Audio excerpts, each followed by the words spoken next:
हाँ जी दोस्तों, आप सभी का स्वागत है हमारे ऑनलाइन सारथी 2.0 के। मैं आपका साथी हरीश और अपन लोग डिस्कस कर रहे थे जो आपके रीट लेवल 1 और लेवल 2 के लिए सम्मिलित रूप से आने वाला सिलेबस, जिसे अपन कहते हैं शैक्षिक परिदृश्य।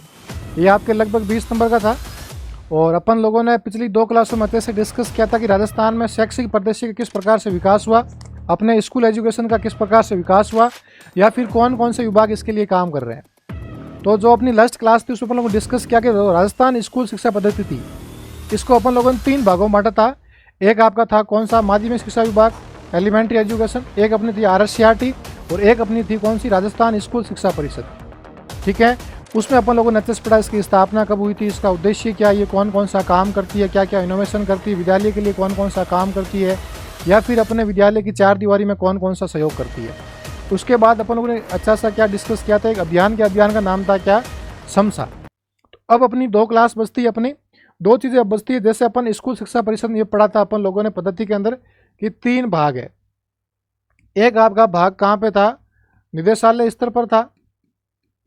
एक आपका भाग था RSCRT और एक आपका भाग कौन सा था, एक आपका भाग था राजस्थान स्कूल शिक्षा परिषद। अपन लोगों ने इसको अच्छे से पढ़ लिया, इसको पढ़ लिया। इसमें अपन लोगों ने पढ़ा था कि 2 विभाग काम करते, एक तो आप करता है प्रारंभिक एजुकेशन और एक आपका करता है माध्यमिक शिक्षा विभाग। इसमें इसके अधीन कुछ संस्थाएं थी, एक आपकी राज्य की थी, एक आपकी कौन सी थी, स्वयंशासित थी। इसके अंदर भी 2 आपकी राज्य और ऑटोनोमस संस्थाएं थी। कुछ अब इसके अंदर जो आपके लिए इंपॉर्टेंट है संस्थाएं, कि हमारे प्रारंभिक शिक्षा में कौन कौन सी संस्थाएं अच्छे से काम कर रही है, कौन कौन सी इंपॉर्टेंट है। कुछ आपकी माध्यमिक शिक्षाएं हैं, तो कुछ आपके लगभग 6 से 7 प्रकार की अपन राजस्थान की विभिन्न प्रकार की जो इंस्टीट्यूट काम कर रहे हैं अपने एजुकेशन के लिए अच्छे से, उसके बारे में अपन डिस्कस कर लेते हैं। ये डिस्कस करते हैं आपका पहला चैप्टर खत्म हो जाएगा, राजस्थान में शैक्षिक परिदृश्य।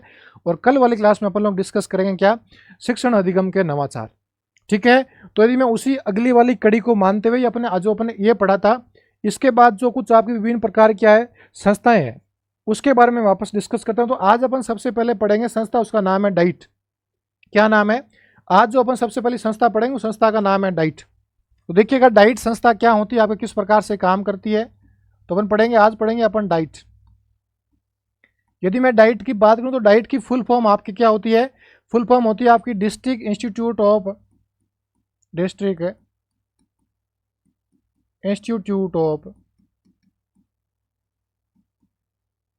देखो, डी का मतलब होता है डिस्ट्रिक्ट, आई का मतलब होता है institute of education and training, E का मतलब होता है एजुकेशन। क्या होता है आपका, एजुकेशन एंड ट्रेनिंग, जिसका मतलब होता है जिला, जिसका अपन क्या कहते हैं, जिसे हिंदी में बोलते हैं अपन जिला शिक्षा एवं प्रशिक्षण संस्थान। क्या बोलते हैं, जिसे अपन हिंदी में बोलते हैं जिला शिक्षा एवं प्रशिक्षण संस्थान एवं प्रशिक्षण संस्थान। अब देखिएगा, इसको पढ़ते हैं कि सर डाइट होती क्या है, डाइट की स्थापना कब होती है, डाइट को स्थापना करने वाला कौन था, इसका मुखिया कौन होता है, ये क्या क्या कार्य करती है, इसका क्या क्या कार्य रहता है। ठीक है, तो आपकी ये क्या डाइट संस्था है। जब आपकी NEP 2000, जैसे अपने जो NEP आई थी, अपने जो राष्ट्रीय शिक्षा नीति आई थी, नेशनल एजुकेशन पॉलिसी दूसरी, देखो यदि मैं बात करूं तो अपने भारत के अंदर आज तक कुल 3 प्रकार की NEP आ चुकी है। नेशनल एजुकेशन पॉलिसी पहली आई थी आपकी 1968 के अंदर, दूसरी आपकी आई थी 1986 के अंदर, और तीसरी अपनी आई थी कब, 2020 के अंदर आई थी। लेकिन जब आपकी NEP दूसरी आई थी 1986 के अंदर, आपकी NEP जब दूसरी आती है 1986 के अंदर, उसमें इसकी सिफारिश पर, उसमें यह सिफारिश की गई थी कि भाई राज्य स्तर पर अपन अच्छे से एजुकेशन के लिए काम करें, लेकिन राज्य स्तर पर एक संस्था अलग से कैसे काम कर सकती पूरे जिलों के लिए। तो राजस्थान में विभिन्न प्रकार क्या थे, विभिन्न अलग अलग थे, क्या थे उस समय राजस्थान में लगभग आपके अलग अलग प्रकार से क्या थे, जिले थे। तो NEP 2019 NEP आपकी 1986 में बात की गई कि प्रत्येक जिले के अंदर एक डाइट की स्थापना होनी चाहिए, ताकि शिक्षा का सही रूप से आपके सुचारू रूप से काम हो सके। तो उस एजुकेशन के आगे बढ़ाने के लिए, उसी कड़ी को आगे बढ़ाने के लिए अपने NEP 1986 में बात की गई थी कि राष्ट्रीय शिक्षा 1986 प्रावधान करती है कि प्रत्येक जिले में एक डाइट की स्थापना की जानी चाहिए। यदि बात करूं मैं इसकी स्थापना की, किसकी बात करूं, इस डाइट की यदि स्थापना की बात करूं, तो डाइट के जो आपका NEP 1986 था, जो आपकी राष्ट्रीय शिक्षा नीति दूसरी आई थी, कौन सी आई थी, जो आपकी राष्ट्रीय शिक्षा नीति जो दूसरी आई थी 1986 के अंदर, इसमें क्या बात की गई थी इसकी सिफारिश पर क्या की गई कि प्रत्येक जिले में एक डाइट की स्थापना होनी चाहिए। यदि प्रश्न आ जाए कि डाइट की स्थापना कब की गई, तो डाइट की स्थापना राष्ट्रीय शिक्षा नीति 1986 जो भारत की दूसरी शिक्षा नीति, इसकी सिफारिश पर कहा गया कि प्रत्येक राज्य के प्रत्येक जिले में एक डाइट की स्थापना होनी चाहिए जो समय समय पर अपने जिले के विभिन्न प्रकार के संचालित विद्यालयों में शिक्षा का सुचारू रूप से काम कर सके। ठीक है, अब बात करते हैं सर इस संस्था की भूमिका क्या है। स्थापना हो गई थी आपकी 1986 में की सिफारिश पर, और इस सिफारिश पर अपने राजस्थान के अंदर अक्टूबर 1988 से राजस्थान के अंदर क्या होना प्रारंभ हो गई, आपके डाइट की स्थापना होना प्रारंभ हो गई। देखो सिफारिश तो की गई थी 1986 में भारत के अंदर की गई थी, लेकिन राजस्थान में धीरे धीरे करते करते अक्टूबर 1988 से राजस्थान के प्रत्येक जिलों में धीरे धीरे डाइट की स्थापना होना प्रारंभ हो गई। ठीक है, अब बात करते हैं सर हमारी इस डाइट की भूमिका क्या है, इसका सर रोल क्या है। तो मैं बात करता हूं डाइट की भूमिका क्या है, डाइट का रोल क्या है। देखो डाइट का अपने रोल की बात करें तो डाइट का रोल देखिएगा अपने शिक्षा के अंदर डाइट, ये जो आपकी जिला शिक्षा प्रशिक्षण संस्थान है, इसकी आपके उद्देश्य क्या है, इसकी भूमिका क्या है। तो भूमिका की बात इससे क्या बोलते हैं, इससे भूमिका में बोलते हैं शिक्षा के क्षेत्र में लाइट हाउस, अर्थात शिक्षा के क्षेत्र में नया इनोवेशन के रूप में काम करने के लिए इसे क्या बोला गया, शिक्षा के क्षेत्र में लाइट हाउस किसे कहा गया, आपके डाइट को कहा गया। एक बार प्रश्न आया हुआ फर्स्ट ग्रेड में कि शिक्षा के क्षेत्र में लाइट हाउस किसे कहा जाता है, तो आपके किसे डाइट को कहा जाता है। ठीक है, और ये आपकी कौन सी आपकी एक आपकी शिक्षा मंत्रालय की पुस्तक आती है, इस पुस्तक का नाम है पिंक गाइड बुक। क्या नाम है, पिंक गाइड बुक है। इस पिंक गाइड बुक के अनुसार इसे क्या कहा गया, इसे कहा गया शिक्षा के क्षेत्र में लाइट हाउस। यदि प्रश्न आ जाए कि शिक्षा के क्षेत्र में लाइट हाउस कहने वाली कौन थी, तो जो आपकी पिंक गाइड बुक आती है आपकी MHRD जो मानव संसाधन विकास मंत्रालय, या फिर नया नाम इसका क्या है शिक्षा विभाग शिक्षा मंत्रालय, इसकी पुस्तक में क्या लिखा हुआ आपके, ये डाइट है जो शिक्षा के क्षेत्र में लाइट हाउस का क्या करती है, काम करती। ठीक है, फिलहाल अपने राजस्थान के अंदर 41 जिले हो गए, लेकिन उन नए जिलों में डाइट की स्थापना नहीं हुई। कुल अपने राजस्थान में कितने अभी फिलहाल आपके 23 क्या है, फिलहाल आपकी 33 आपकी क्या है डाइट है, अर्थात जो नए जिले बने हैं उस नए जिलों में अभी तक किसी भी प्रकार की डाइट की स्थापना नहीं हुई, अर्थात प्रत्येक जिले में एक एक डाइट है मैं कह सकता हूं। तो राजस्थान के 33 क्या है, फिलहाल राजस्थान में 33 आपकी क्या है डाइट स्थापित हो चुकी है। ठीक है, अब बात आती है सर हमारा डाइट का मुखिया कौन होता है। तो आपका डाइट का मुखिया कहलाता है प्राचार्य। क्या कहलाता है, प्राचार्य, जिसे अपन कहते हैं प्रिंसिपल। ठीक है, क्योंकि प्रत्येक जिले में एक डाइट होती है, इस डाइट को संभालने वाला इस डाइट का मुखिया क्या कहलाता है, आपका प्राचार्य कहलाता है। जो प्राचार्य आपके जिला शिक्षा अधिकारी के रैंक का बराबर होता है, अर्थात DO रैंक का अधिकारी होता है। कैसा अधिकारी होता है, DO रैंक का। जो जिला शिक्षा अधिकारी होता है उस रैंक का या उस वरिष्ठतम प्रिंसिपल होता है, उसे क्या बनाते हैं, उसे अपन बनाते, जो वरिष्ठतम प्रिंसिपल होता है उसे अपन क्या बनाते हैं, डाइट का मुखिया या फिर डाइट का प्रिंसिपल बनाते हैं। ठीक है, अब बात करते हैं सर इतनी तो बात हो गई। अब अपन देखते हैं कि सर जो हमारी डाइट है, इस डाइट का सर हमारा नियंत्रण कौन करता है, अर्थात सर इस डाइट का प्रशासनिक नियंत्रण कौन रखता है। तो अब देखते हैं अपन जो डाइट है, इस डाइट का प्रशासनिक नियंत्रण कौन रखता है। तो डाइट का आपके प्रशासनिक नियंत्रण रखने वाला कौन है, तो डाइट का आपके प्रशासनिक नियंत्रण रखने वाला है आपका कौन सा, निदेशालय प्रारंभिक शिक्षा अभिकरण। क्योंकि मैंने आपको अच्छे से बताया था कि ये किसके अधीन संस्था है, ये आपके निदेशालय प्रारंभिक शिक्षा के अधीन संस्था है। जो कैसी संस्था आपकी, जो आपकी राजकीय संस्था है। तो इसका नियंत्रण कौन करता है, कैसा प्रशासनिक नियंत्रण करने वाली कौन सी आपकी, निदेशालय प्रारंभिक शिक्षा बीकानेर। ठीक है, लेकिन इसके अंदर शिक्षा का नियंत्रण अर्थात इसके अंदर अकादमिक नियंत्रण करने वाला कौन है, कैसा नियंत्रण, अकादमिक, अर्थात इसके अंदर एजुकेशनल कंट्रोल करने वाली कौन है संस्था, वो आपकी RSCERT। कौन है, RSCERT, जो आपके राजस्थान के सैलियों की बाड़ी उदयपुर में स्थित है। ये क्या करती है, ये आपके इसके अंदर क्या करती है, इसका अकादमिक नियंत्रण करती है। किसका करती है, आपके डाइट का करती है। ठीक है, तो ये आपकी डाइट की मोटी मोटी विशेषताएं हैं। अब देखते हैं सर हमारा डाइट का प्रत्येक जिले में काम क्या रहता है। अब अपन देखते हैं डाइट का कार्य क्या पढ़ते हैं। अब अपन पढ़ेंगे हमारा सर डाइट का काम क्या है, डाइट का कार्य क्या है। देखो स्वाभाविक सी बात है कि डाइट क्या है, डाइट प्रत्येक जिले में स्थित है। कहाँ है, राजस्थान के प्रत्येक जिले में क्या है, आपके डाइट स्थित है। अर्थात सबसे पहले इसका क्या काम होगा कि आपने अच्छे से, जब आपने बीएसटीसी की होगी तो आपको पता है जिसके बीएसटीसी में सबसे अधिक नंबर आते हैं उसको डाइट कॉलेज मिलती है, जो गवर्नमेंट कॉलेज होती है, आपको अच्छे से पता है। तो क्या करना, अर्थात ऐसे शिक्षक जो शिक्षक नहीं बने, अर्थात शिक्षक बनने के लिए प्रयासरत हैं, जिसे अपन कहते हैं सेवा पूर्व शिक्षक, क्या बोलते हैं, सेवा पूर्व शिक्षक, उन शिक्षकों को क्या देना, समय समय पर प्रशिक्षण देना, उन्हें ट्रेनिंग देना। साथ में जो शिक्षक L1 L2 से बन चुके हैं और उस जिले में जहां पोस्टिंग है उस जिले के अंदर उस डाइट द्वारा उनको समय समय पर प्रशिक्षण दिया जाता है। अर्थात मैं क्या कह सकता हूं कि सेवा पूर्व और सेवाकालीन शिक्षकों को क्या देना, प्रशिक्षण देना। पहला ही पहला कार्य क्या है, सेवा पूर्व, अर्थात जो बच्चे बीएसटीसी कर रहे हैं, क्या कर रहे हैं, जो बच्चे आपके डीएलएड कर रहे हैं जिसे अपन बीएसटीसी कहते हैं, तथा सेवाकालीन शिक्षकों को क्या देना, आपके प्रशिक्षण देना। सेवाकालीन शिक्षकों को प्रशिक्षण देना सबसे पहला वाला किसका कार्य, आपका डाइट का कार्य है।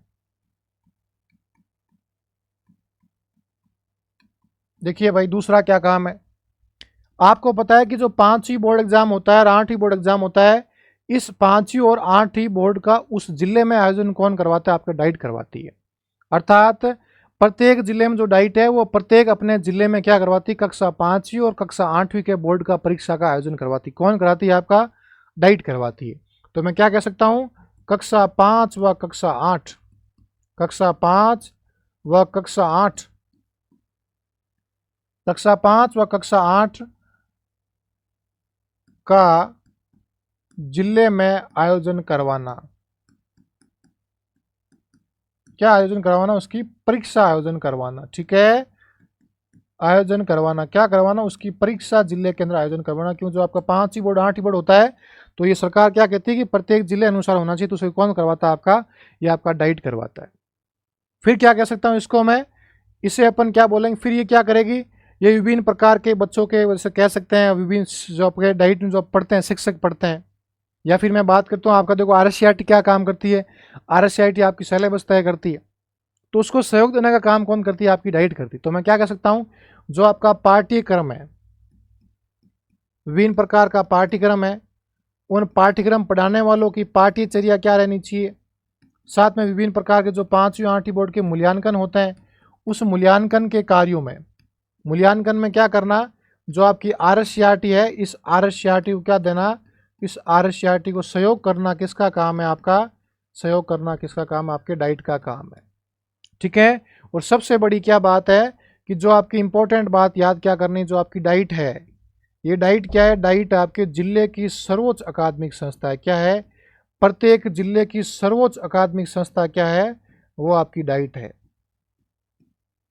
सर्वोच्च अकादमिक संस्था क्या कहलाती है, आपकी डाइट कहलाती है।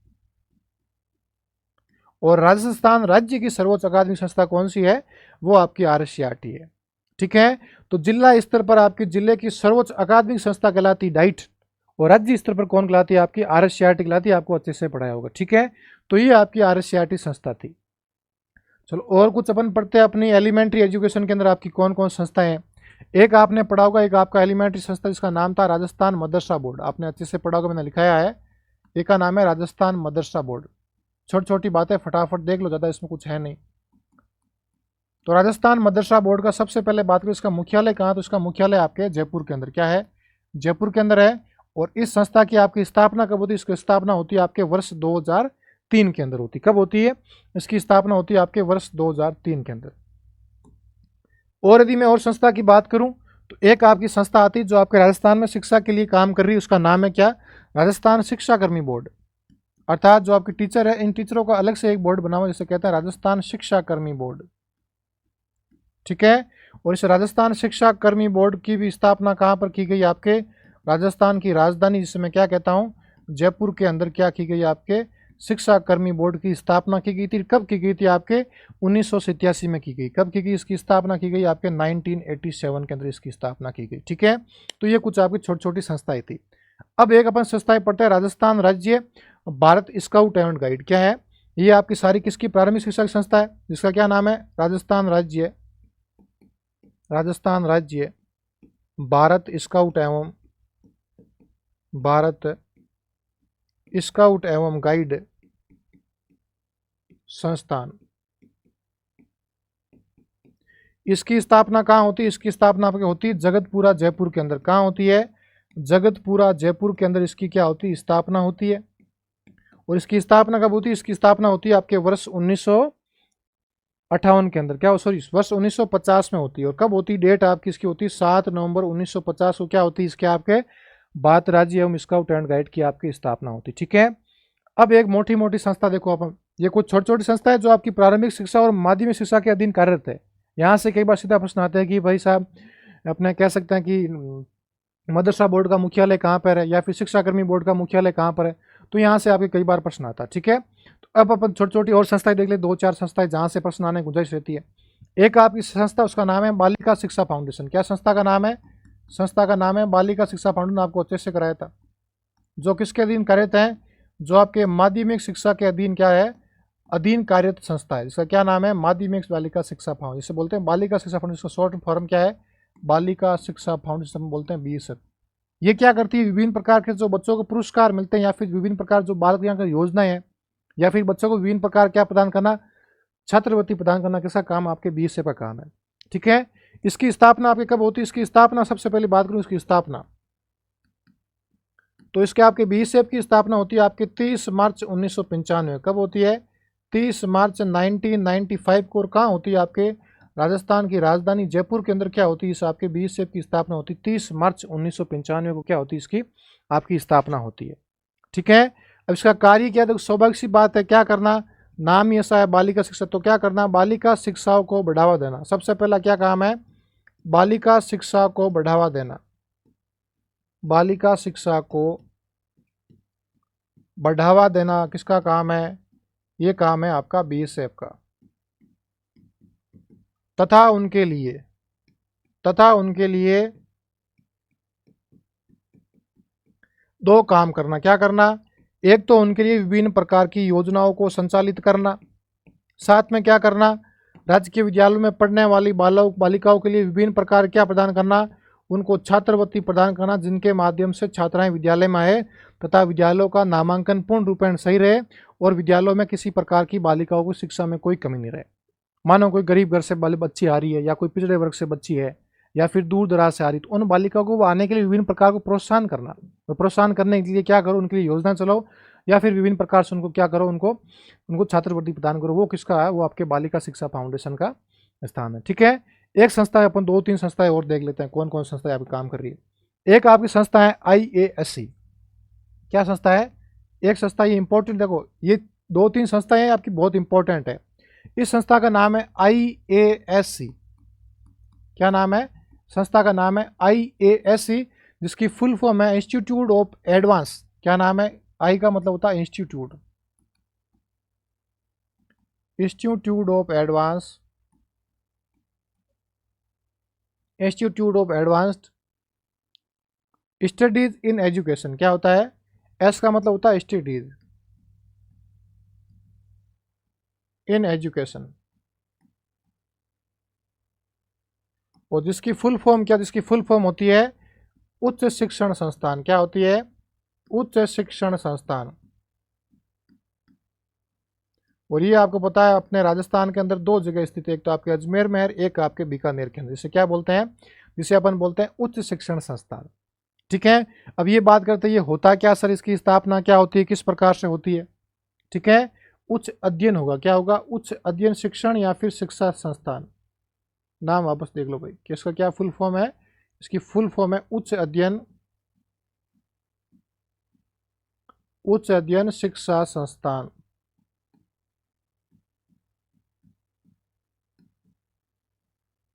देखिएगा ये होती क्या आपकी संस्थाएं, क्या क्या काम कर रही है। इसकी भी आपकी स्थापना जब आपकी राष्ट्रीय शिक्षा नीति दूसरी आई थी। ठीक है। उस राष्ट्रीय शिक्षा दूसरी की सिफारिश पर आपके भारत के लगभग 20 जिलों में किसकी स्थापना की गई थी? आपके उच्च अध्ययन शिक्षण संस्थान की स्थापना की गई। अर्थात जो आपकी NEP दूसरी आई थी, राष्ट्रीय शिक्षा नीति दूसरी 1986 के अंदर, उसके अंदर क्या बात की गई थी कि भारत के लगभग 20 जिलों में IASC की स्थापना की गई थी। ठीक है। जिसके अंदर अपन राजस्थान के 2 जिले उसमें क्या है? सम्मिलित है। तो सबसे पहले बात करूं इसकी स्थापना, तो इसकी स्थापना आपकी होती है राष्ट्रीय शिक्षा नीति, मैं कह सकता हूँ नेशनल एजुकेशन पॉलिसी, जो आपकी दूसरी आई थी 1986 में, की सिफारिशों पर इसकी स्थापना की गई। की सिफारिश पर क्या की गई, इसकी आपकी स्थापना की गई। ठीक है, और कितनी स्थापना की गई, तो कुल आपके भारत में, कुल भारत में 20 संस्थान की स्थापना की, कितनी की गई, कुल भारत में 20 संस्थान की स्थापना की गई। अर्थात पूरे भारत के अंदर टोटल 20 क्या है आपका उच्च अध्ययन शिक्षण संस्थान है पूरे भारत के अंदर, जिसमें अपने राजस्थान में 2 शामिल है। कितने शामिल है इस स्थापना में, जिसमें आपके राजस्थान के क्या है, जिसमें आपके राजस्थान की 2 शिक्षण संस्थाएं शामिल है। राजस्थान में कितनी है, राजस्थान में 2 है। 2 कहाँ कहाँ पर, एक तो आपकी है बीकानेर के अंदर, और एक आपकी कहाँ पर है, एक आपकी अजमेर के अंदर है। ठीक है, यहाँ पर इन दोनों उच्च शिक्षण संस्थान की स्थापना की गई।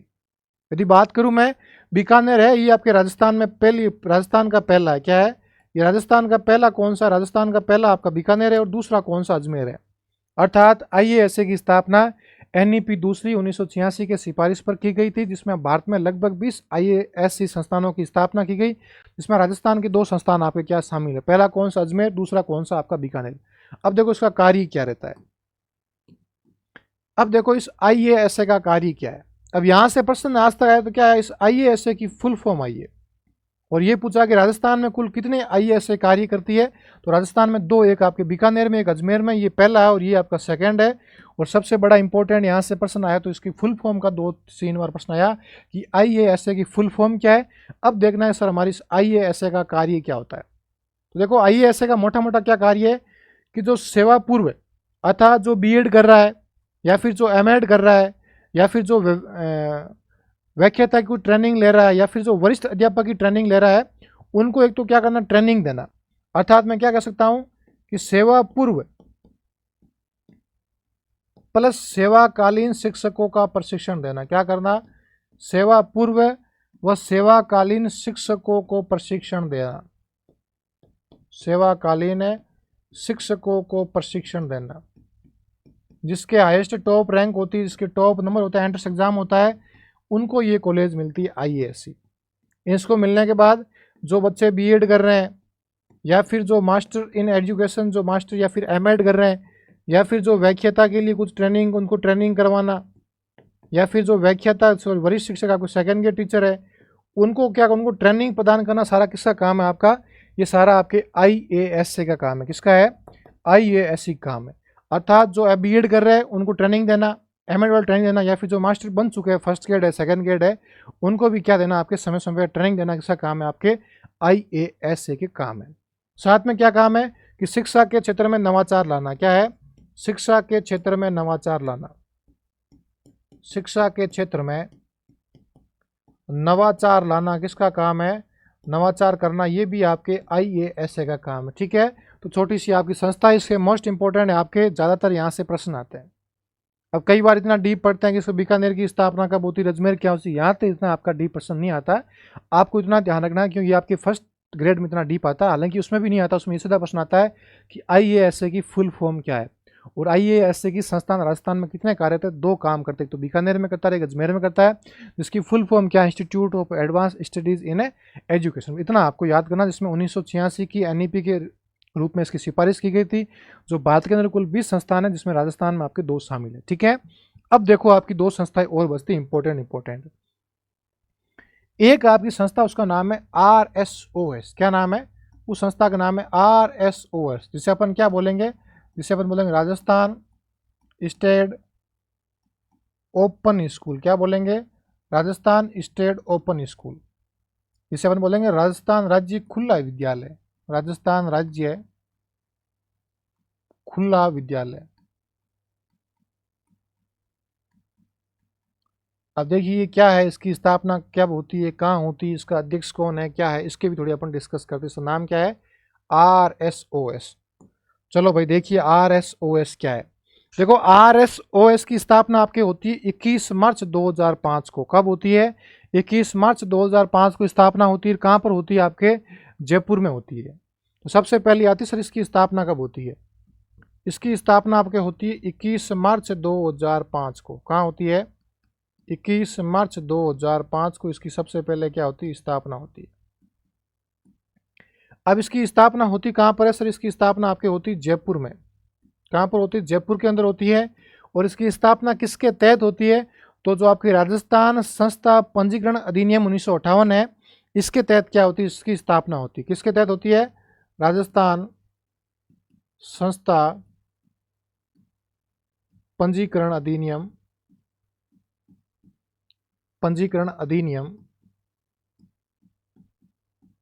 1958 के तहत कब होती है इसकी स्थापना? 21 मार्च 2005 को जयपुर में इसकी स्थापना होती है। किसकी? राजस्थान स्टेट ओपन स्कूल की स्थापना होती है। अब यदि आप बात करें, इसका अध्यक्ष होता है इसका शिक्षा मंत्री। क्या होता है? राजस्थान स्टेट ओपन स्कूल का अध्यक्ष आपके कौन होता है? उसका नाम है शिक्षा मंत्री। कौन है? शिक्षा मंत्री। तो इसका आपका अध्यक्ष कौन होगा? इसका अध्यक्ष आपका होगा शिक्षा मंत्री। कौन होगा? शिक्षा मंत्री। सब पढ़ेंगे इसका कार्य क्या है सर, इस ओपन स्कूल सारा अच्छे से डीप से पढ़ेंगे, ठीक है। तो इसका अध्यक्ष कौन होता है? इसका अध्यक्ष आपके होता है शिक्षा मंत्री। फिलहाल आपके कौन है वर्तमान में? आपके मदन दिलावर जी क्या है इसके अध्यक्ष हैं। किसके हैं? राजस्थान स्टेट ओपन स्कूल के आपके क्या है, इसके अध्यक्ष है। अब इसका उद्देश्य क्या है ये भी देख ले सर, इसका ऑब्जेक्ट क्या है। अर्थात ऐसे बच्चे हैं जो सही रूपेण या पूर्ण रूपेण अपने किसी काम काज से या घर से दूर दराज विद्यालय कारण या फिर अपने पिछड़े वर्ग के कारण या फिर घर में एजुकेशन नहीं होने के कारण ऐसे बच्चे जो शिक्षा से वंचित है, जो निरुद्देश्य भटक रहे हैं या फिर उनको सही पूर्ण रूपेण शिक्षा नहीं मिल पाती है या फिर कंटिन्यू विद्या जाने के लिए वो अपन काबिल नहीं है या फिर किसी कारण नहीं जा पाते हैं, तो उन बच्चों से जो वंचित बालक है उन वंचित बालकों को शिक्षा देना। कैसे बालक? जो बालक माध्यमिक शिक्षक है या फिर माध्यमिक विद्यालय अर्थात कक्षा 10वीं और कक्षा 12वीं के बच्चे हैं जो शिक्षा से वंचित हैं, जिनको 10वीं बोर्ड पास करना या 12वीं बोर्ड पास करना, जो शिक्षा से वंचित हैं, विद्यालय नहीं जा पाते हैं, उन बालकों के लिए कैसा आपका खुला विश्वविद्यालय।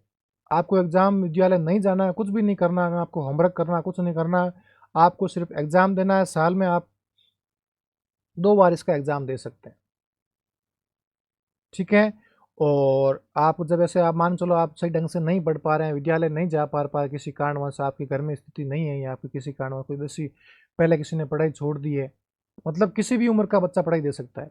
इसके लिए अधिकतम कोई उम्र नहीं है, किसी प्रकार का कोई व्यक्ति 40 वर्ष का, 50 वर्ष का, 60 वर्ष का कोई भी विद्यार्थी, कोई भी बालक, कोई भी व्यक्ति अपना 10वीं और 12वीं पास कर सकता है। अर्थात जिसने माध्यमिक विद्यालय में शिक्षा प्राप्त नहीं की जाता, जिसने 10वीं और 12वीं पास नहीं की है, उनको क्या देना? उनको शिक्षा देना। अतः इसका उद्देश्य क्या कह सकता हूं कि माध्यमिक विद्यालय की शिक्षा से वंचित, माध्यमिक विद्यालय की शिक्षा से वंचित है, शिक्षा से वंचित है, शिक्षा से वंचितों को शिक्षा देना। क्या देना? शिक्षा। अर्थात जिसने 10वीं 12वीं नहीं की उन 12वीं और 10वीं वालों को क्या देना? शिक्षा देना। किसका उद्देश्य? आपका राजस्थान स्टेट ओपन स्कूल का उद्देश्य है, ठीक है। अब देखो इसका कार्य क्या रहता है, कार्य किस प्रकार से संस्था कार्य करती है। अब देखते हैं अपन इसका कार्य, इसका वर्क क्या होता है। देखो राजस्थान स्टेट ओपन स्कूल है जो वर्ष में 2 बार एग्जाम करवाता है। एक इसका कार्य कक्षा 10वीं का बोर्ड एग्जाम करवाना, कक्षा 10वीं का, और एक इसका काम है कक्षा 12वीं का एग्जाम करवाना। 2 प्रकार की क्या करवाती है? आपके एग्जाम करवाती है। अब कक्षा 10वीं का एग्जाम कौन दे सकता है और 12वीं एग्जाम कौन दे सकता है, वो आपके लिए बहुत इंपॉर्टेंट बात रहने वाली है। जो आपका कक्षा 10वीं का एग्जाम है, ये ऐसा बालक जिसकी न्यूनतम उम्र 14 वर्ष होनी चाहिए। देखो अब देखो पात्रता क्या होनी चाहिए बच्चों के लिए। ऐसा बालक जिसकी न्यूनतम उम्र कितनी होनी चाहिए? उसकी न्यूनतम उम्र आपके 14 वर्ष होनी चाहिए। वो बालक क्या दे सकता है? 10वीं का एग्जाम दे सकता है। 12वीं के अंदर ऐसा बालक जिसकी न्यूनतम उम्र 15 वर्ष होनी चाहिए। कितनी होनी चाहिए? उसकी न्यूनतम उम्र 15 वर्ष होनी चाहिए, वो बालक कक्षा 12 का एग्जाम दे सकता है। अर्थात जो बालक 14 वर्ष से कम है वो कक्षा 10वीं का एग्जाम नहीं दे सकता है। अर्थात जो बालक 15 से कम है वो कक्षा 12 का एग्जाम नहीं दे सकता है। अर्थात कम से कम आपके पात्रता कितनी? 10वीं के लिए 14 वर्ष होनी चाहिए और 12वीं के लिए 15 वर्ष होनी चाहिए। अब सर अधिकतम कौन दे सकता है? अधिकतम उम्र, अधिकतम उम्र अर्थात किसी भी उम्र का व्यक्ति इसका एग्जाम दे सकता है। अधिकतम उम्र क्या इसकी निर्धारित नहीं है? क्या नहीं है? अर्थात 40 वर्ष का, 50 वर्ष का कोई भी व्यक्ति इसका एग्जाम दे सकता है। इसका भी सेम रहने वाला, क्या इसकी भी उम्र आपके निर्धारित नहीं करी। अर्थात ऐसा जो ओपन स्कूल से करना चाहता है 10वीं बारी का, जितनी आपकी उम्र है आप कभी भी इसका एग्ज़ाम दे सकते हैं, कोई भी आपके इसके ऊपर कोई भी काम नहीं है। अब ये क्या करता है, ये आपका साल में परीक्षा 2 बार, कितने बार करवाता है, ये आपका राजस्थान स्टेट ओपन स्कूल क्या कराता है, आपके साल में परीक्षा 2 बार कराता है। कितने बार कराता है, परीक्षा आपके वर्ष में 2 बार करवाता है। वर्ष में 2 बार परीक्षा कौन कराता है, वर्ष में 2 बार परीक्षा करवाने वाला ओपन स्कूल है राजस्थान स्टेट ओपन स्कूल। कब करवाता है, एक आपके करवाता है ये मार्च से अप्रैल, एक करवाता है आपके अक्टूबर से नवंबर में। कब कराता है, एक तो ये तो कराएगा या तो मार्च अप्रैल में, और या फिर कब करेगा आपके अक्टूबर नवंबर, अर्थात 2 बार तो कंपलसरी एग्जाम करवाना। ठीक है, परीक्षा वर्ष में 2 बार करवाने वाली कौन संस्था, राजस्थान स्टेट ओपन स्कूल। ठीक है, और इसकी अवधि क्या है, अवधि क्या, अर्थात व्यक्ति मानो फर्स्ट पहली बार एग्जाम दिया फेल हो गया, दूसरी बार एग्जाम दिया फिर फेल हो गया, तीसरी बार दिया फिर फेल हो गया, तो उसका क्या करूं, अर्थात वो क्या कर सकता है, वो 5 वर्ष में, कितनी वर्ष में, वो 5 वर्ष में 9 बार एग्जाम दे सकता है, 5 वर्ष में 9 प्रयास अधिकतम। ठीक है, मान के चलो किसी ने पहले साल एग्जाम दिया वो पास नहीं हुआ, कोई बात नहीं, तो सेकंड बार और दे दे, थर्ड बार दे दे, अर्थात उसको 5 साल की अवधि मिलती है। कि मानो किसी ने 10th का फॉर्म भरा, वो पहले एग्जाम में पास नहीं हुआ, दूसरे में नहीं हुआ, तीसरी में, तो सरकार कहती देख तेरे पास 5 साल है, तेरे को 9 चांस मिलेंगे, और 9 में से तू एक में पास हो जा तो तेरी पास हो जाएगी। किसी ने पहले साल एग्जाम दिया, दोनों बार पास नहीं हुआ, फिर दिया, अर्थात 5 साल में आपको सिर्फ 9 अवसर मिलेंगे। इस 9 अवसर में यदि आप पास कर सकते तो कर लो, वरना फिर आपकी अवधि खत्म हो जाएगी, फिर आप 10वीं या फिर 12वीं पास नहीं कर पाओगे। अगर व्यक्ति कितना भी कैसा होगा तो 9 प्रयास में 10वीं 12वीं पास कर लेगा, 33% तो नंबर लाना है ना, पैराग्राफ करके ले आएगा, अब सदे वाले से नंबर ले आएगा, है ना, हो जाता है हालांकि, लेकिन 9 से आपको प्रयास कितनी बार मिलता है, 5 वर्ष में आपको 9 बार प्रयास मिलता है। सबसे इंपॉर्टेंट बात जो आपको नोट अर्थात याद करने योग्य है, जहां से अभी आपके फर्स्ट ग्रेड एग्जाम में प्रश्न आया था, प्रश्न क्या आया था फर्स्ट ग्रेड के अंदर आपके, कि राजस्थान स्टेट ओपन स्कूल में बैठने के लिए आपको अंग्रेजी और गणित विषय की कोई भी अनिवार्यता नहीं है। अर्थात क्या कह सकता हूं कि आप एग्जाम दे रहे हो, एक तो आपका सब्जेक्ट है अंग्रेजी और एक आपका सब्जेक्ट है गणित, जिसमें ज़्यादा बच्चे फेल होते हैं, तो ये दोनों सब्जेक्ट आपके लिए अनिवार्य नहीं है। जैसे अपन नॉर्मल बोर्ड एग्जाम देते हैं ना, 10वीं 12वीं का बोर्ड एग्जाम देते हैं जो बाहर देते हैं अपना राजस्थान बोर्ड का, इसमें अपने को 10th में अंदर अनिवार्य अंग्रेजी पास करनी पड़ती है और गणित भी पास करनी पड़ती है, 11th में आपकी इच्छा हो तो 11th 12th में भी करनी पड़ती है। लेकिन इस बोर्ड के एग्जाम में एक खासियत क्या है कि आपको लगता है कि मुझे इंग्लिश नहीं आती, गणित नहीं आती, तो आपके लिए कोई कंपलसरी नहीं है, आप गणित और अंग्रेजी का आप एग्जाम नहीं दो, या फिर आप सब्जेक्ट को चूज मत करो, आपको कोई भी कंपलसरी नहीं है। तो सर कौन सा एग्जाम दो, यदि मैं बात करूं आप कक्षा 10 में कुल विषय की यदि मैं बात करूं, तो कुल विषय आपके कक्षा 10 में कितने वर्ष है, आपके कक्षा 10 में कुल 17 सब्जेक्ट, कितने सब्जेक्ट है, कुल आपके 17 विषय। इस 17 सब्जेक्ट में से आप कोई भी अपना जो आपका फेवरेट सब्जेक्ट है उसको आप चूज कर सकते हैं।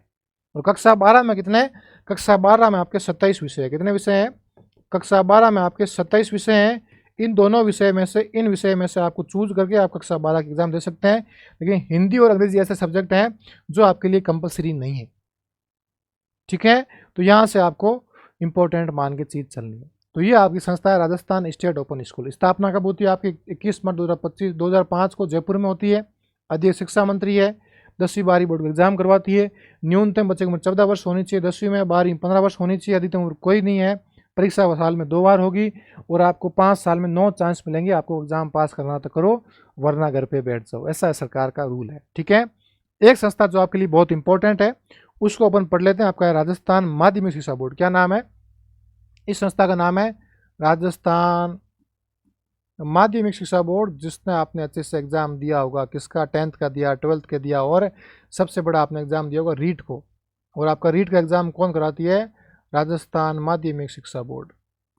ये संस्था आपके लिए इंपॉर्टेंट नहीं हो रही है क्योंकि आप रीट का एग्जाम दे रहे हो, और प्री रीट का आपका एग्जाम कौन, जिसे अपन RTET कहते हैं, ये आपका एग्जाम करवाती है आपकी राजस्थान, जिसे अपन RBC भी कहते हैं, RBC भी कहते हैं। कहीं कहीं पर इसको क्या लिख के मिलता है, BSER, BCR, कुछ भी लिख के मिल सकता है। ठीक है, दोनों संस्था एक ही होती है। इसका नाम है राजस्थान सेकेंडरी एजुकेशन बोर्ड। क्या नाम है, Rajasthan secondary board of secondary education. अपन क्या लिख सकते हैं इसकी फुल फॉर्म, फुल फॉर्म इसको लिखते हैं अपन बोर्ड ऑफ सेकेंडरी एजुकेशन।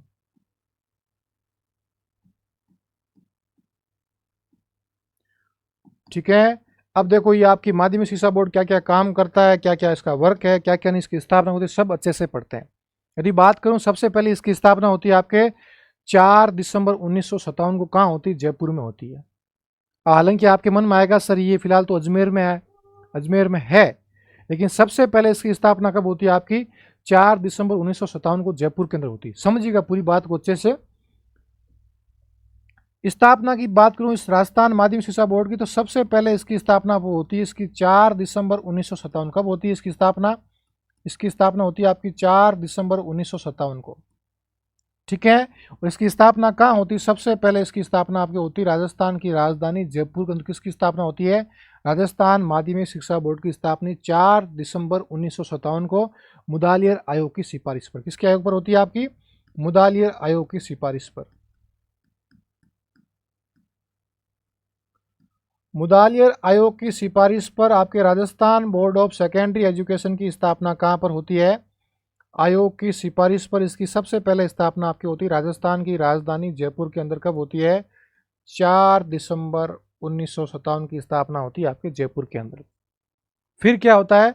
फिर इसका मुख्यालय क्या कर दिया गया आपके? इसका मुख्यालय कर दिया जाता है स्थानांतरण। इसका मुख्यालय क्या करते हैं? हटा लेते हैं, वहां से ट्रांसफर कर लेते हैं, और इसका मुख्यालय ट्रांसफर करके कहाँ भेजा जाता है? इसका मुख्यालय कर दिया जाता है अजमेर के अंदर। कहाँ किया जाता है? अजमेर के अंदर। देखो सबसे पहले स्थापना होती जयपुर के अंदर, लेकिन पी सत्यनारायण राव समिति की सिफारिश पर आपके 1 जनवरी 1961 को इसका मुख्यालय कहाँ पर? आपके अजमेर स्थानांतरित किया जाता है। कब किया जाता है? आपके 1 जनवरी 1961 को। अर्थात इसके लगभग आपके 3 साल बाद 1 जनवरी 1961 को इसका मुख्यालय कहाँ पर करते हैं? अजमेर के अंदर। और कौन सी समिति की सिफारिश पर? आपकी सत्यनारायण राव के ना, पी सत्यनारायण राव समिति की सिफारिश पर। सत्यनारायण राव समिति की सिफारिश पर।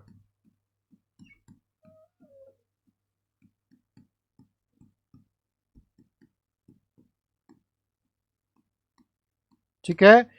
इसका मुख्यालय कहाँ लिया जाता है? आपके अजमेर में। फिलहाल आपके ये कहाँ पर है? अजमेर के अंदर। ठीक है। इसका मुखिया क्या कहलाता है? इसका मुखिया कहलाता है आपका अध्यक्ष। क्या कहलाता है? इसका जो मुखिया होगा, इस मुखिया को अध्यक्ष के नाम से जाना जाएगा। किसके नाम से जाना जाएगा? अध्यक्ष के नाम से इसके मुखिया को जाना जाएगा। ठीक है सर, इतनी बात समझ में आ गई।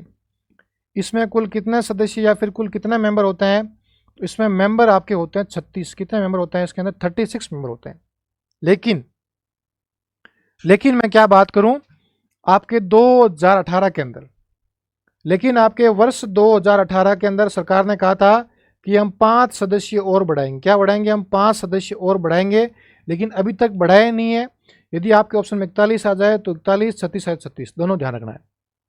सबसे पहले इसमें सदस्य कितने हैं? 36 मूल रूप से कितने हैं? 36 है। लेकिन वर्ष 2018 में सरकार ने क्या कहा था कि हम 5 सदस्य और बढ़ाएंगे, लेकिन अभी तक वो सदस्य बढ़ाए नहीं है। इसलिए वर्तमान में कितने होने चाहिए? 41 होने चाहिए, लेकिन मुख्य रूप से कितने आपके 36 है। दोनों चीज़ को आप ध्यान रखना। ठीक है। और इन सदस्यों का कार्यकाल कितना होता है? सबसे इंपॉर्टेंट बात है। सबसे इंपॉर्टेंट क्या बात है कि माध्यमिक शिक्षा बोर्ड के सदस्यों का कार्यकाल कितना होता है? इसका कार्यकाल होता है आपके 3 वर्ष या फिर 3 साल का इनका कार्यकाल होता है। कितने साल का कार्यकाल होता है? इनका 3 साल का कार्यकाल होता है। किसका? माध्यमिक शिक्षा बोर्ड के जो भी सदस्य मेंबर इन सबका कितना? 3 साल का कार्यकाल होता है। अब बात करते हैं सर इसका उद्देश्य क्या है। इसका उद्देश्य पढ़िएगा सर, इसका उद्देश्य क्या, फिर इसका देखते हैं कार्य क्या है। यदि मैं इसके उद्देश्य की बात करूं तो इसका उद्देश्य क्या है कि माध्यमिक शिक्षा में क्या लाना?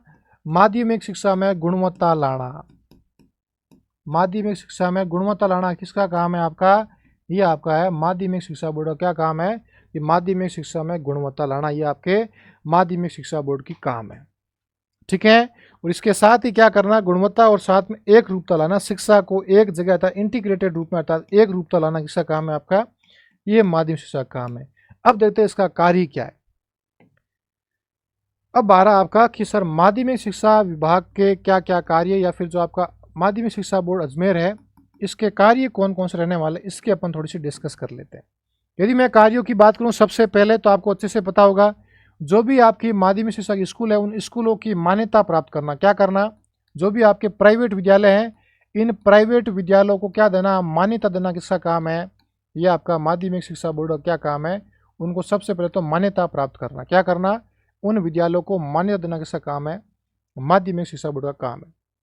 दूसरा क्या काम है कि जो आपकी 10वीं 12वीं बोर्ड परीक्षा आती है, 10वीं 12वीं बोर्ड परीक्षा का आयोजन करवाना। किसका कराना? बोर्ड परीक्षा का आयोजन करवाना तथा साथ में उनकी कॉपी चेक करना अर्थात उनका मूल्यांकन करना। क्या करना? आयोजन करवाना तथा साथ में क्या करना? उन कॉपियों को जांच करने के लिए उनका मूल्यांकन करना भी किसका उद्देश्य है? ये भी आपके राजस्थान माध्यमिक शिक्षा बोर्ड का क्या आपका कार्य है। भाई 10 12 के आपके एग्जाम करवाना, साथ में मूल्यांकन करवाना। तीसरी बात करूँ तो क्या? आपके रीट का एग्जाम करवाना। किसका कराना? रीट जो अपनी पात्रता परीक्षा होती है, इस पात्रता परीक्षा क्या करवाना? आपके एग्जाम करवाना। का आयोजन भी कौन करती है? इसका आयोजन भी आपकी माध्यमिक शिक्षा बोर्ड जो आपके 1 जनवरी 1961 से कहाँ आपके अजमेर के अंदर काम कर रही है। किसका काम है आपका? यह भी आपकी माध्यमिक शिक्षा बोर्ड का काम। प्लस जो आपकी प्रतिभा खोज परीक्षा होती है, वरिष्ठ उपाध्याय परीक्षा है, कुछ आपकी स्कॉलरशिप परीक्षा, उनका आयोजन कौन करवाती है? ये भी आपकी माध्यमिक शिक्षा बोर्ड। जब कहते हैं ना विद्यालय में ये बच्चों के लिए प्रतिभा खोज एग्जाम है, कुछ जो आपकी स्कॉलरशिप एग्जाम होते हैं, स्कॉलरशिप या फिर फेलोशिप जो भी आपकी परीक्षाएं होती है, या फिर जो आपके वरिष्ठ उपाध्याय की जो परीक्षाएं होती हैं जो संस्कृत विभाग में होते हैं, ठीक है। ये काम किसका है? ये काम आपके कह सकते हैं किनका भाई साहब? ये काम आपके माध्यमिक शिक्षा बोर्ड का काम है, ठीक है। ये कुछ आपके विभिन्न प्रकार से माध्यमिक शिक्षा का कार्य। पहला कौन सा काम? 10वीं 12वीं एग्जाम करवाना, स्कूलों मान्यता देना, रीट का एग्जाम करवाना, साथ में प्रतिभा खोज, स्कॉलरशिप, विभिन्न प्रकार की चीज़ों का काम करना, सारा किसका काम? आपके माध्यमिक शिक्षा बोर्ड का काम है। अब कुछ इसके पुरस्कार है, कुछ इसके आपके board of secondary education of Rajasthan के क्या है? पुरस्कार है। और ये आपके 2 प्रकार के पुरस्कार प्रदान करती है। क्या करती है? 2 प्रकार के पुरस्कार प्रदान करती है। एक ऐसा मास्टर जिसने, ऐसा शिक्षक जिसने बहुत अच्छा काम किया, तो एक तो ये आपके शिक्षक के लिए पुरस्कार प्रदान करती है, ऐसा शिक्षक जिसने बहुत अच्छा काम किया शिक्षा में। एक ऐसे बालक छात्र जिन्होंने अच्छा काम किया, विद्यालय में अच्छा काम किया, राज्य स्तर पर कोई अच्छा गुण गया या फिर अच्छा कुछ कार्य किया है, कुछ इनोवेशन किया, शिक्षा में कुछ नया काम किया, उन दोनों को विभिन्न प्रकार से क्या मिलते हैं? पुरस्कार मिलते हैं, ठीक है। शिक्षक को तो मिलता है पुरस्कार का नाम है शिक्षा रत्न। क्या नाम है? जो माध्यमिक शिक्षा बोर्ड जो शिक्षक को पुरस्कार देती है उसका नाम है शिक्षक रत्न। क्या नाम है? उसमें आपको शिक्षक को 1 लाख रुपए मिलते हैं। कितने मिलते हैं? 1 लाख रुपए मिलते हैं, ठीक है। वो जो छात्र को पुरस्कार मिलता है किसके द्वारा? माध्यमिक शिक्षा बोर्ड के द्वारा। उस पुरस्कार का नाम है क्या? विद्यार्थी कला एवं खेल रत्न पुरस्कार। क्या नाम है? विद्यार्थी कला। एक का नाम है तो विद्यार्थी कला और एक का नाम पुरस्कार क्या नाम है? खेल रत्न पुरस्कार। क्या नाम है? खेल रत्न पुरस्कार। 2 प्रकार के पुरस्कार मिलते हैं। इन पुरस्कार में इन बाल को कितने आपके 51,000 रुपये दिए। कितने देते हैं? 51,000 रुपये इनको आपको दिए जाते हैं, ठीक है। तो ये 2 प्रकार के आपके माध्यमिक शिक्षा बोर्ड पुरस्कार देती है। शिक्षक के लिए कौन सा देती है? आपके शिक्षक रत्न जिसमें 1 लाख रुपये मिलते हैं, और बच्चों के लिए विद्यार्थी कला और खेल रत्न पुरस्कार 51,000 रुपये इनको क्या दिए जाते हैं? दिए जाते हैं, ठीक है। तो ये कुछ आपके शिक्षा विभाग की संस्थाएं थी मोटी मोटी अपने राजस्थान के अंदर। एक चीज़ और देख लो आप नोट डाल के राजस्थान के अंदर, एक आपकी शिविरा आती है। आपने अच्छे से नाम सुना होगा कई बार के सर शिविरा क्या होती है, आपने अच्छे से सुना होगा। शिविरा क्या होती है? शिविरा अपने गवर्नमेंट विद्यालयों में आती है। जो कौन निकालती है? इसके अंदर शिक्षा विभाग की हिंदी भाषी मासिक पत्रिका। क्या है? शिक्षा विभाग की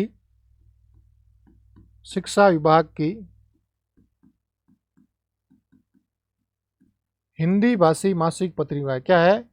हिंदी भाषी मासिक पत्रिका है। यदि प्रश्न आ जाए शिविरा क्या है, तो शिविरा राजस्थान के अंदर शिक्षा विभाग की क्या है? हिंदी भाषा में छपने वाली क्या आपकी मासिक पत्रिका है, जिसे अपन क्या बोलते, इसे बोलते हैं शिविरा, ठीक है। तो ये कुछ आपके विभिन्न प्रकार के राजस्थान में शैक्षिक प्रादेशिक संस्थाएं थी, जिसमें अपन अच्छे से पढ़ा कि स्कूल शिक्षा का विकास कैसे होता है।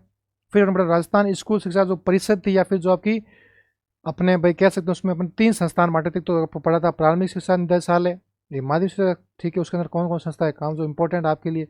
फिर अपन ने पढ़ा था RCRT, फिर पढ़ा था राजस्थान स्कूल शिक्षा परिषद।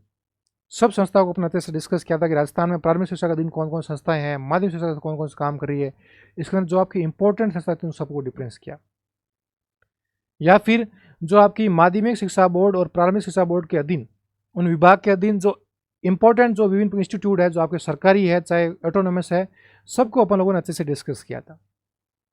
अब बात करते हैं सर कुछ हमारे सेंट्रल लेवल की क्या है, कुछ अपने संस्था है 203 देख लेते हैं जो आपके सेंट्रल लेवल पे काम करी। जैसे आपकी एनसीईआरटी है, सीबीएसई बोर्ड है आपका, एन आपके जो कैसे क्या है न्यूपा है, या फिर जो आपका एनसीटी है, उसके बारे में थोड़ा सा अपन लोग डिस्कस कर लेते हैं वो संस्थाएं कौन कौन सी है।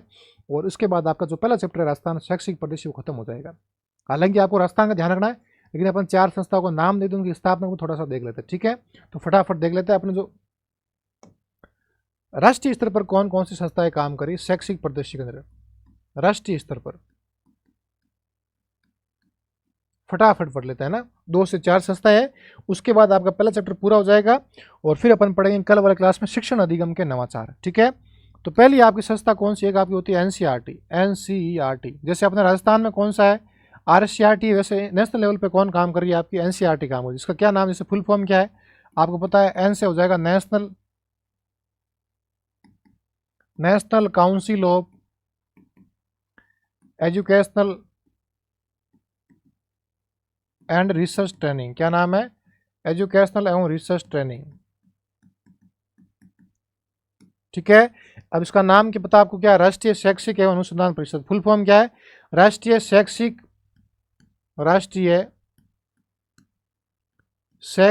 एवं अनुसंधान परिषद। क्या है, राष्ट्रीय शैक्षिक एवं अनुसंधान परिषद, इसकी क्या है आपकी फुल फॉर्म है। अब देखो इसकी स्थापना कब होती है आपके एनसीईआरटी की, 2-4 संस्थाएं जो आपके राष्ट्रीय स्तर पर काम करती है, इसका फटाफट देख लो। देखते इसकी स्थापना कब होती है और एक देखते हैं इसका कार्य क्या, मोटी मोटी चीज देख लेते हैं। तो जो आपकी एनसीईआरटी की आपकी स्थापना होती है वर्ष 1961 के अंदर। कब होती है, 1 सितंबर 1961 को इसकी स्थापना होती है। और कहाँ होती है आपके, दिल्ली में होती है, आपको अच्छे से पता है। एनसीईआरटी आपका कहाँ पर है, नई दिल्ली के अंदर, ठीक है। अब देखते हैं सर हमारा एनसीईआरटी काम क्या है। तो आपके आरसीईआरटी क्या काम है सर राष्ट्रीय अपने राज्य स्तर पर क्या करना, सिलेबस बनाना। वैसे इसको क्या है, सिलेबस तय करना, क्या करना, अर्थात जो राष्ट्रीय स्तर पर विभिन्न प्रकार के क्या विद्यालय हैं, राष्ट्रीय स्तर पर सेंट्रल लेवल पर जो आपके हैं, तो राष्ट्रीय स्तर पर क्या करना, विद्यालयों का सिलेबस तय करना। क्या करना, विद्यालयों का सिलेबस बनाना, किसका काम आपका, सिलेबस करना। उनका इवैल्यूएशन अर्थात उनका मूल्यांकन करना, वो सारा किसका काम है, वो आपके इसका काम है एनसीईआरटी। जैसे अपने राजस्थान में आरसीईआरटी क्या काम, बच्चों के लिए सिलेबस तय करना, वैसे सेंट्रल लेवल पे कौन काम करती है आपकी एनसीईआरटी, जिसकी स्थापना 1 सितंबर 1961 को होती है, ठीक है। एक आपकी संस्था है सीबीएसई। कौन सी है, एक आपकी संस्था है सीबीएसई।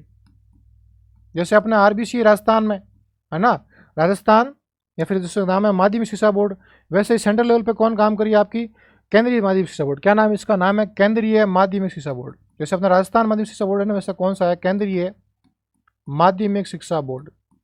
और इसकी फुल फॉर्म क्या अपन अच्छे से पढ़ सकते हैं, क्या पढ़ सकते हैं, central board of secondary education, अच्छे से नाम पता होगा। जैसे माध्यमिक शिक्षा बोर्ड आरबीसी, वैसे आपकी सीबीएसई बोर्ड है। इसकी स्थापना कब होती है आपकी, 1952 में होती है। कब होती है इसकी स्थापना आपकी, होती है 1952 में। और कहाँ पर होती है आपकी स्थापना, इसकी दिल्ली में होती है। कहाँ पर होती है, दिल्ली में होती है। कब होती है, 1952 के अंदर स्थापना। इसका नाम क्या आपकी सीबीएसई बोर्ड में। अब कार्य क्या इसका मैं बात करूँ, इसका कार्य आपको पता ही है। जैसे अपना राजस्थान में क्या होता है, 10वीं 12वीं बोर्ड का एग्जाम करवाना, जैसे सीबीएसई बोर्ड एग्जाम कौन कराएगी, सीबीएसई कराएगी, उनका मूल्यांकन करना सारा इसका काम, ठीक है। तीसरी आपकी संस्था कौन सी, एक आपकी संस्था नीपा।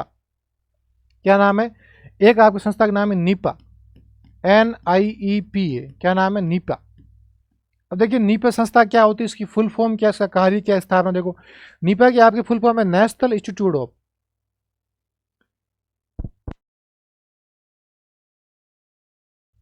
क्या नाम, इस संस्था का नाम है नेशनल इंस्टीट्यूट ऑफ एजुकेशनल, या एजुकेशन में कह सकता हूं इसको,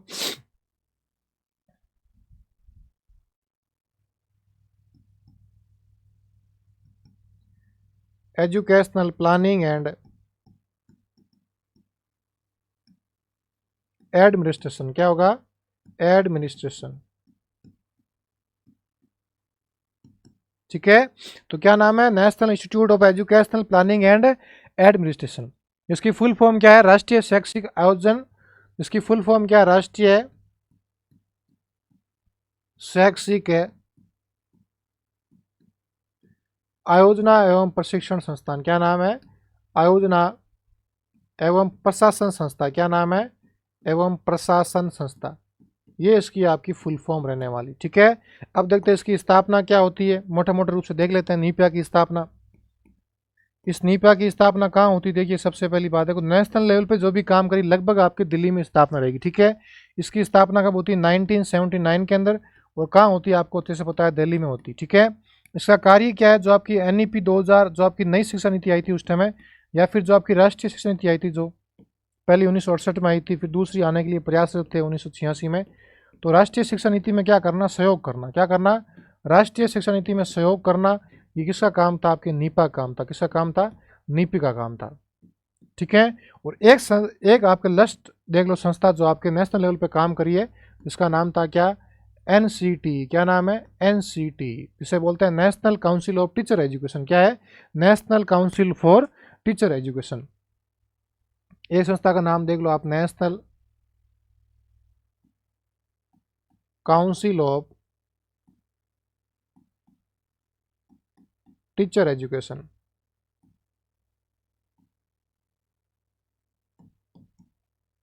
से क्या नाम है? NCT, national council for teacher education, जिसकी आपके NCT की फुल फॉर्म है। जिसे अपन क्या कहेंगे? जिसे अपन कहेंगे राष्ट्रीय शिक्षक शिक्षा परिषद। क्या है? राष्ट्रीय शिक्षक शिक्षा परिषद। शिक्षक शिक्षा परिषद,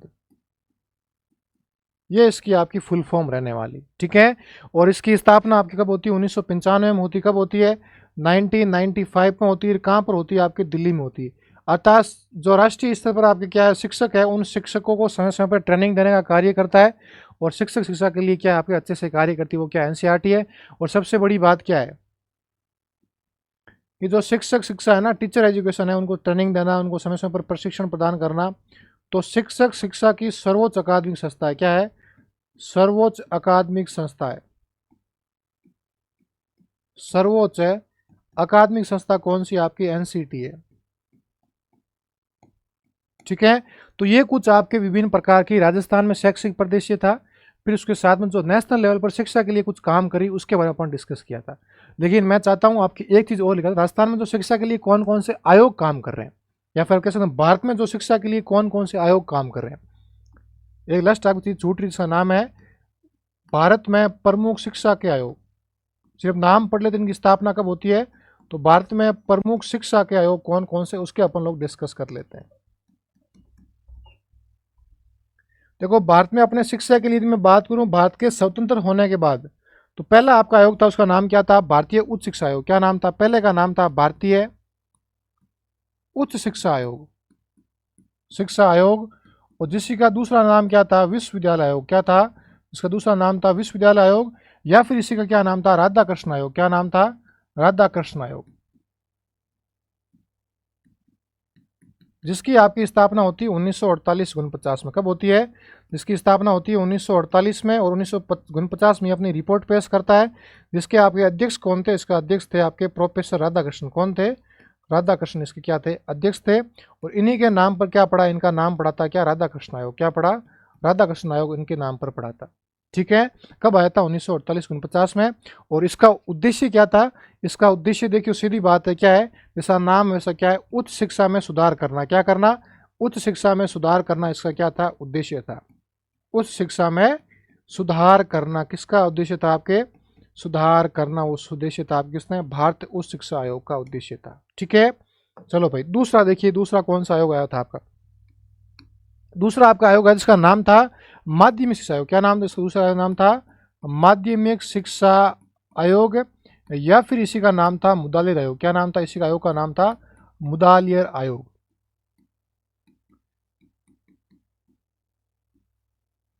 ये कब आता है? ये आपके आता है 1952 में आता है, और 1953 में अपनी क्या करता है? रिपोर्ट पेश करता है। क्या करता है? 1952 में आता है, और 1953 में क्या करता है? अपनी रिपोर्ट पेश करता है। और इसके अध्यक्ष कौन थे? इनके अध्यक्ष थे मुदालियर, जिन्हीं के नाम पर इसे क्या बोलते हैं? जिन्हीं के नाम पर इसको मुदालियर आयोग के नाम से भी जाना जाता है। इसका अध्यक्ष का क्या नाम था? डॉक्टर लक्ष्मण स्वामी मुदालियर। क्या नाम था? डॉक्टर लक्ष्मण स्वामी मुदालियर, डॉक्टर लक्ष्मण स्वामी मुदालियर।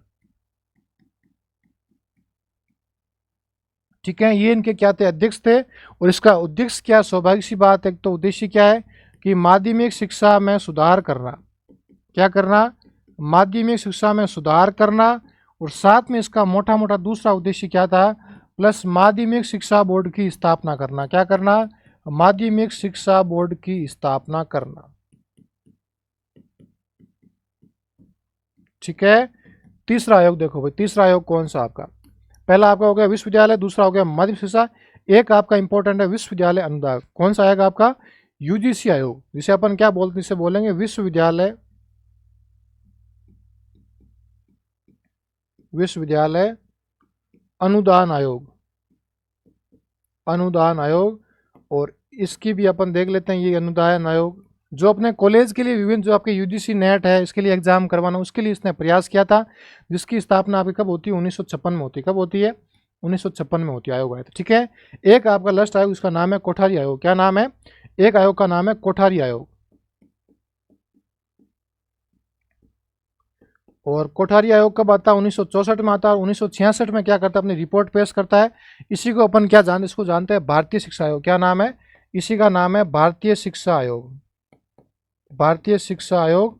और ये आपके आता है 1964 में आता है। और 1966 में क्या करता है, अपनी रिपोर्ट पेश करता है।